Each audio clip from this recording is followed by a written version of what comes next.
Family படமா release ஆன மாமன் இந்த படத்துல சூரி மற்றும் ஐஸ்வர்யா லட்சுமி சேர்ந்து நடிச்சிருக்காங்க.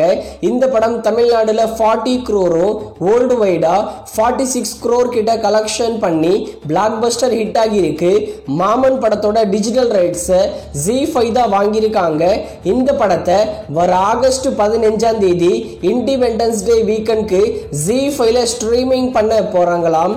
ZEE5ல ஃபெஸ்டிவல் வீக்கெண்டுக்கு எந்த படமும் இல்லாததுனால மாமன் படத்தை தான் ஆகஸ்ட் 15ஆம் தேதி ஸ்ட்ரீமிங் பண்ண போறாங்க.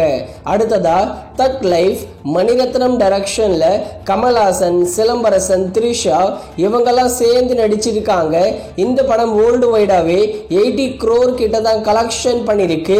இந்த தக் லைஃப் மெகா டிசாஸ்டர் மூவி. தக் லைஃப் படத்தோட டிஜிட்டல் ரைட்ஸை நெட்ஃபிளிக்ஸ் தான் வாங்கியிருக்காங்க. வர ஜூலை 4ஆம் தேதி தக் லைஃப் படத்தை நெட்ஃபிளிக்ஸ்ல தமிழ், தெலுங்கு, மலையாளம், ஹிந்தி, கன்னடான்னு எல்லா லாங்குவேஜிலும் ஸ்ட்ரீமிங் பண்றாங்க. அடுத்ததா படைத்தலைவன். இந்த படத்துல சண்முக பாண்டியன் தான் ஹீரோவா நடிச்சிருக்காரு.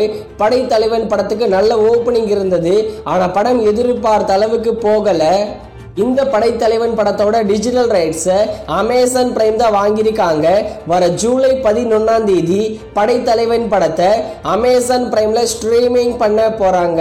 அடுத்ததா குபேரா சேகர் கமுலா டைரக்ஷன்ல தனுஷ், ராஷ்மிகா மந்தனா, நாகார்ஜுனா இவங்கெல்லாம் சேர்ந்து நடிச்சிருக்காங்க. இந்த குபேரா ஒரு பிளாக் பஸ்டர் மூவி. குபேரா படத்தோட டிஜிட்டல் ரைட்ஸ் அமேசான் பிரைம் தான் வாங்கியிருக்காங்க. இந்த குபேரா படத்தை மோஸ்ட்லி ஜூலை 18ஆம் தேதி அமேசான் பிரைம்ல தமிழ் மற்றும் தெலுங்கு மற்றும் ஹிந்தி லாங்குவேஜ்ல ஸ்ட்ரீமிங் பண்ணிடுவாங்க.